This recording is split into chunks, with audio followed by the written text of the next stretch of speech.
All right, everyone, welcome back to Unstuck, where every week we try to get a little bit more unstuck in life, whether that's your career, your relationships, friendships, or just life in general, and you're feeling kind of stuck lately, you've come to the right place, let me tell you.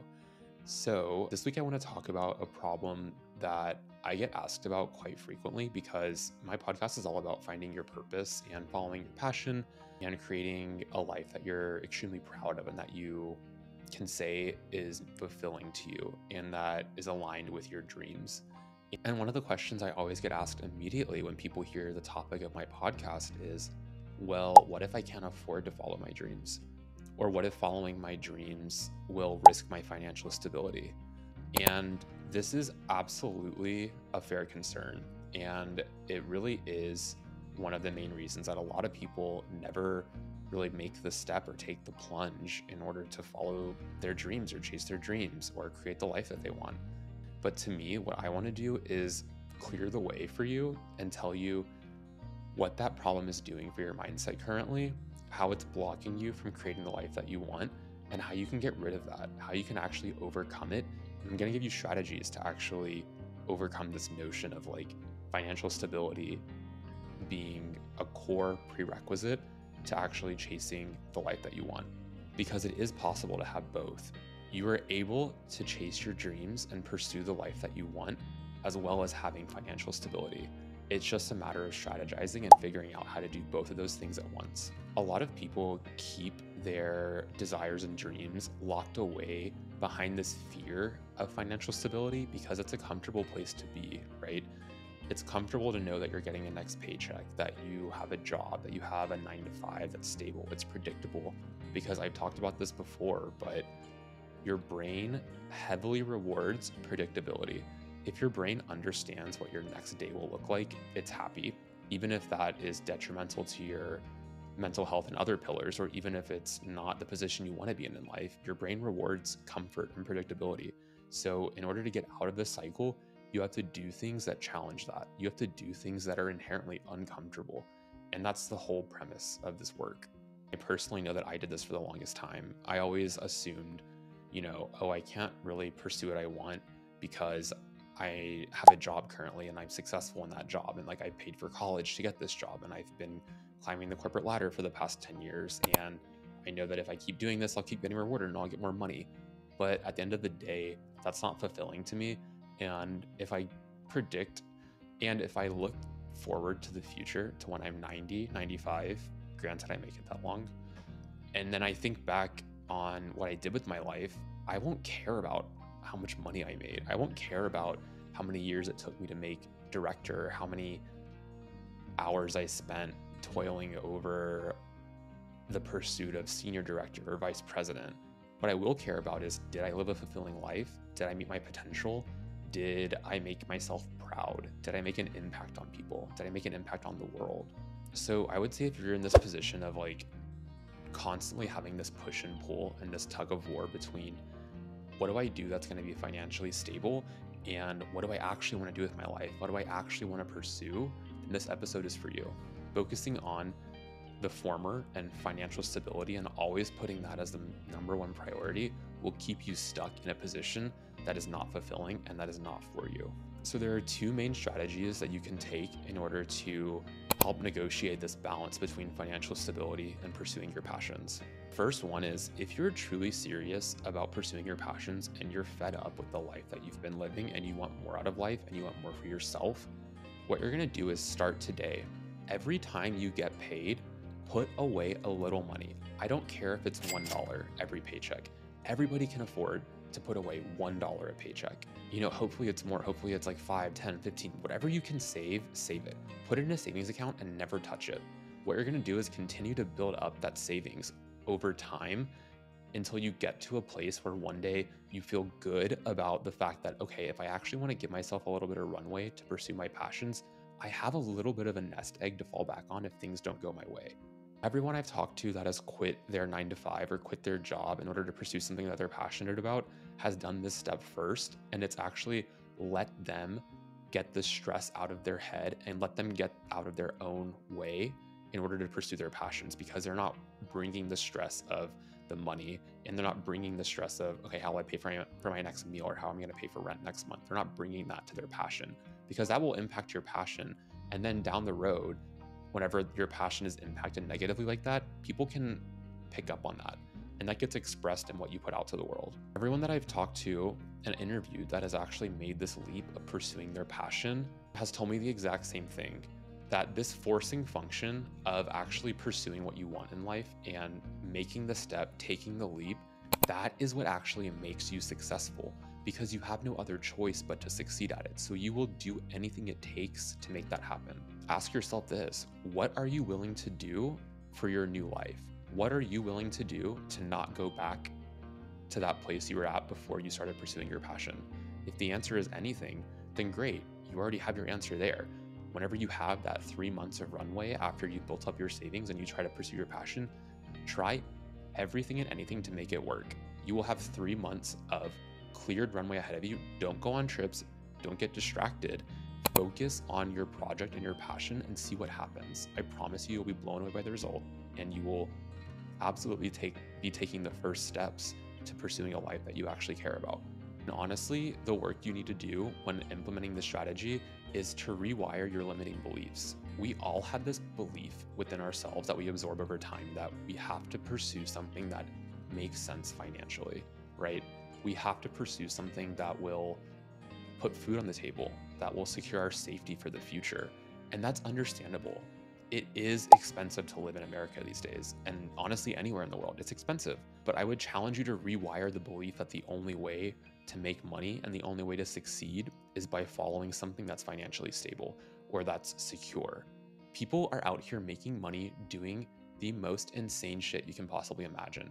If you look at some of these people on TikTok that are literally just lip syncing to clips of movies and old films and sound bites, and they're making millions of dollars a year, just keep that in mind, right? People are making money doing anything, and that applies to you too. You can make money doing anything you want.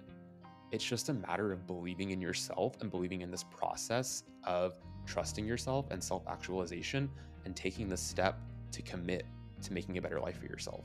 The important thing in this step and in rewiring your limiting beliefs is that the thing that you do and the passion that you pursue has to be something that you care about so deeply, like beyond deeply, because that will then translate into whatever you put out into the world. And that's what will make it successful.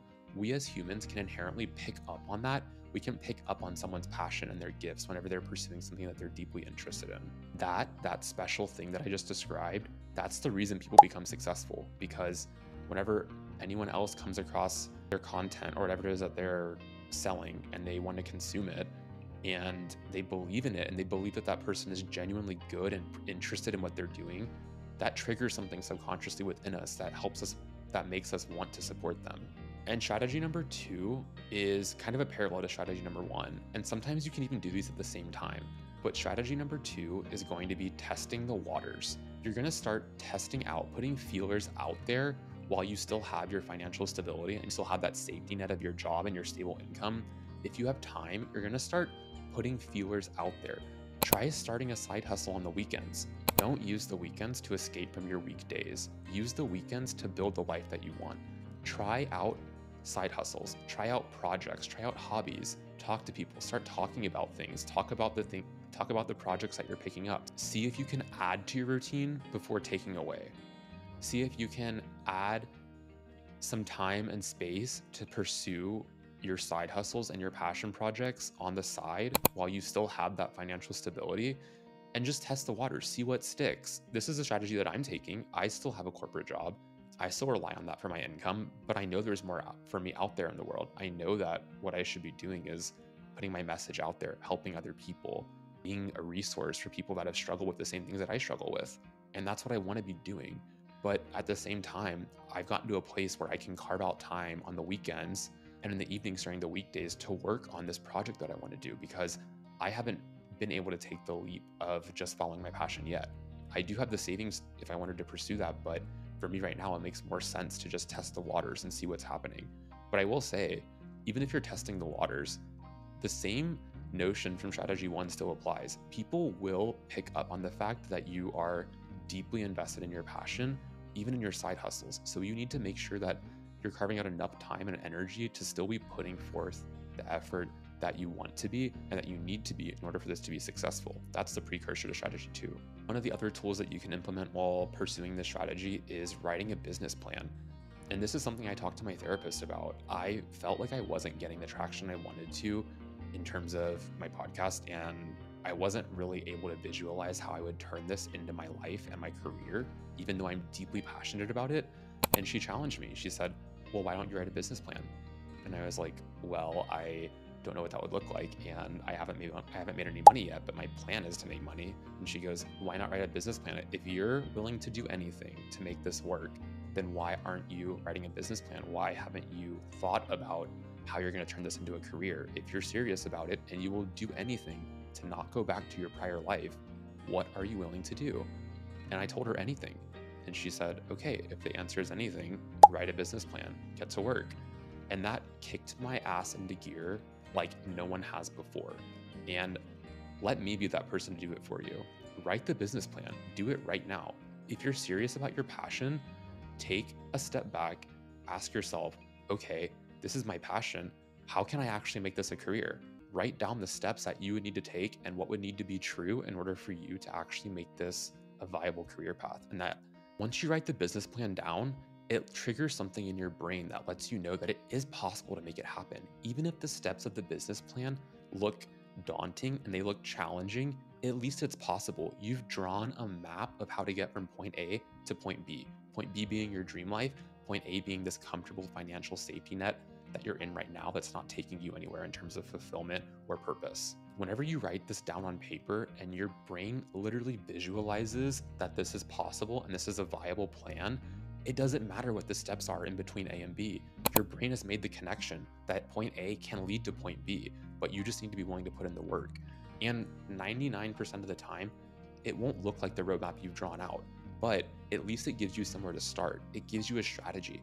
It gives you points to touch on and talk about. And then once you start putting those into action, that's where the work happens. That's where the magic happens. Because at the end of the day, the magic is in the journey of this process of discovering your passion and turning it into a career. It's not the end goal. It's not the fact that you want to start a business and sell it for $30 million, or that you eventually want to wind up being the host of a TV show.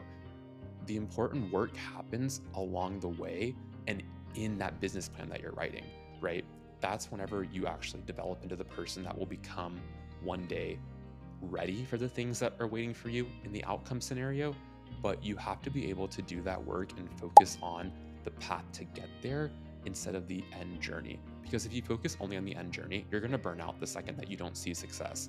But if you focus on the path that you're taking to get there, and you focus on the steps that you're going to actually have to take and the action that you're going to have to take, and you start knocking things out one by one, and you start doing those small things to build momentum and make progress on your business plan, that'll be a positive feedback loop, and you're going to feel on top of the world. I'll give you an example. I was feeling down about my podcast, and then when I wrote my business plan, I decided, okay, I'm going to get serious. I'm going to hire a virtual assistant. I'm going to hire a production specialist. I'm going to put money behind my podcast because, hello, I have some resources from my financially stable job that I have, and I'm absolutely willing to throw that money away on dinners and trips and shit. So why am I not willing to put it towards something that I care about? What's the blocker there? And once I got rid of that blocker and I got out of my own way, I immediately started throwing my energy, my time, my resources, my money behind the podcast. And that's when it started growing, right? That's when I started getting traction. I realized, okay, what metric do I need to see improve in order to make it possible for me to one day quit my career and start this new life that I want of being a podcaster and being a personality and a resource? What needs to be true for this to happen? And I started actioning on it. I wrote down a plan. I said, how am I going to get this metric up? How am I going to do it? And then even if it doesn't look pretty, even if it's messy, I still started taking action, because at the end of the day, whenever you write this plan down, what you're doing is tricking your brain into thinking that it's possible, and you're making the connection in your head. So that's the most important thing you can do right now if you're pursuing strategy number 2. And the last thing I'll say, and I'll close out with this, is right now, I know it seems impossible, and you probably don't understand that, and you probably can't see a clear line of sight from where you are currently to your dream job. But writing it on paper and recognizing that it does exist, it is possible in some realm, in some universe, that is when the magic happens. Writing it down takes an idea and makes it tangible. The harder the path is for you to get there, the greater the reward is waiting for you at the end. So whenever you face difficulty, you face hardship along this journey and you struggle and you want to give up, that is whenever the magic happens. That's whenever you learn the most. That's when you become who you're supposed to be. That's who you become, who you were put on this earth to be. So embrace those moments, right? Embrace the struggle, embrace the fact that it's going to be hard. Celebrate the fact that it might take longer than you imagined, but that will make it so much worth it. That will make it so much more worth it in the end. So the important thing to keep in mind whenever you start either of these strategies and you implement them into your lives,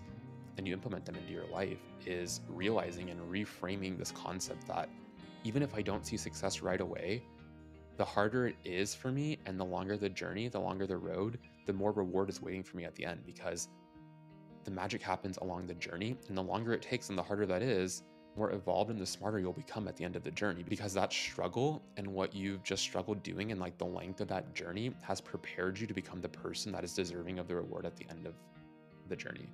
So just reframing and recognizing that the harder the journey and the longer it takes is actually a good thing. And that's whenever you become more evolved and even smarter than you were before you started, right? You should celebrate the journey, the length of it, the trials, the tribulations you'll go through, because that's just indicating to you that you're becoming the person that you are destined to be. That's the path that you need to take, and that's where the work happens. So all that to say, I absolutely believe that financial stability is still possible when you're pursuing your passions. You are able to have both. They don't have to be at odds with each other. They can both happen. You just have to be committed and willing to pursue your passions in order to see the success down the line. You just have to be willing to take the step and be courageous and be brave and just start pursuing the thing that you want to pursue, and then you will figure the rest out. You can have strategies, you can follow your business plan, but at the end of the day, the most important thing is that you believe in yourself. It's that you believe that it is possible. And when you embrace that feeling, nothing can stop you on the path. And when you embrace that feeling, nothing can stop you on the path to getting what you want out of life. So thank you for making it to the end of this episode, and I can't wait to talk to you again next week. All right, bye everyone.